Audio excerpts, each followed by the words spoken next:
I'm making this video to show you my 2013 denim blue Chevrolet Spark. As you can see, the Spark is a small car. The red car on the right is a Chevy Sonic, and the Spark is a little smaller than the Sonic. The Spark handles well, and whoever designed the power steering system did a great job. It's stable in corners, and visibility is good too. The Spark has a 4-cylinder, 1.2-liter engine, so don't expect it to behave like a Camaro. It has plenty of zip though and easily accelerates and keeps up with highway traffic. I bought the base model Spark, which means there are some things it doesn't have.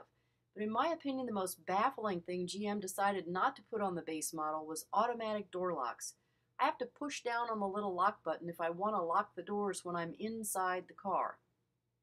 There are a couple of apps you'll want to download if you have a Spark.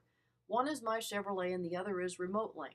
The My Chevrolet app gives you a guide to the trouble lights and indicators, and it also shows you where your car is parked. It has a service schedule for your car, a version of the owner's manual, and a roadside assistance feature, which is an 800 number if you need help. It lets you dial that number from your phone. The Remote Link app also shows you the tire pressure in all 4 tires, how much gas is left in the tank. It shows your gas mileage. By the way, I bought the automatic, not the standard transmission, and I'm getting 42 miles per gallon, which is not too shabby.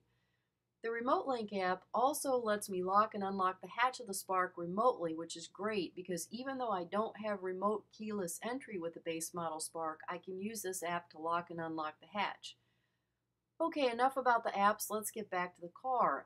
The interior has the usual cup holders and storage spaces. There's plenty of room up front. 2 people can ride comfortably without rubbing shoulders with one another. The hatch locks and unlocks either with a key or by pressing a button on the dash. There's plenty of room in the rear seats for people with long legs too. My friend has a 34-inch inseam. There's a lot of room between her knees and the back of the driver's seat when that driver's seat is pushed almost all the way to the rear. Long legs, not a problem. Plenty of cargo space was one of the things I was looking for when I was buying a new car, and the Spark has a small shelf-covered cargo space in the rear, and then the split rear seats flip down really easily to give you a lot more cargo space. I'll throw in a free piece of advice to the Spark's design team. One thing you guys should do is put those rear speakers on hinges so they can flip up out of the way.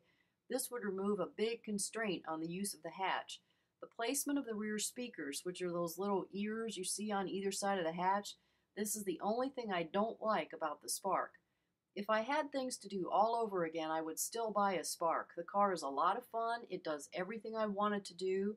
I can park it anywhere, and thank you, GM. The price was definitely right.